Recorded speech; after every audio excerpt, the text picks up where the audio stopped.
Hi, I'm Gordon from Camera Labs, and this is a very quick news video about the Canon EOS R1, but temper your expectations because there is very little official information available right now. But the important thing is that this camera is now official.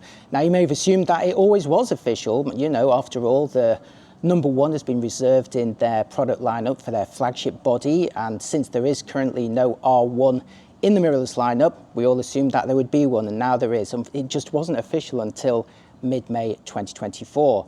But the information they've told us doesn't go that far beyond a basic product development announcement. Apparently there is some testing in the field and it is going to launch in 2024, but they haven't got a lot of actual firm facts for us right now. But I wanted to make this video to tell you what we know so far.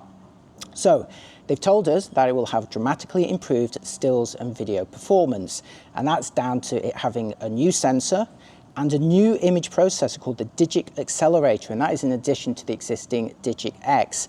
And this is to allow it to better handle large volumes of data, which in turn implies either high resolution or high frame rate, or probably a combination of the two, but there is no information on the sensor resolution, video resolution, or actual frame rates, but I would expect them to be pretty high. The new processors will also support improved autofocus tracking. In particular, they mentioned situations in sports where one player may cross in front of another one, or is actually gearing up to kick a ball or perform some sort of action like hitting a tennis ball in a racket sport, that sort of thing. So it can actually anticipate that better. So it's going to be doing some sort of posture recognition, I would expect, from that. And we've seen that obviously from Sony as well.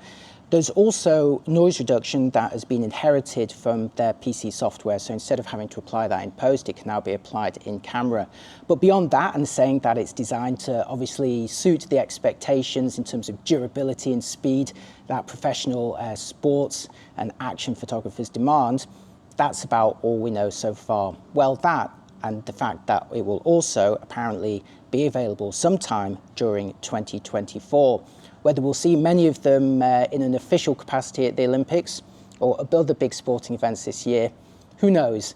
And that's all I can say. I'm not going to speculate in this video, but I'd love to hear you speculate in the comments. What sensor resolution is it going to have? What frame rate is it going to have? How much is it going to cost? Is it going to be a really serious competitor to the Sony A9 III and the Nikon Z9 or anything else that could be coming in the future? But exciting times, and I will of course be sharing any more information I get from it as soon as that is officially announced. Oh, and there is also a photo of it behind a logo in the shadows. It looks a little bit like an EOS R3 as you'd expect, but there you go. Tell me exactly what you think about this in the comments. Now we'll delay you no longer and let you get on with your day. Thanks for watching, and I'll see you next time. Bye-bye.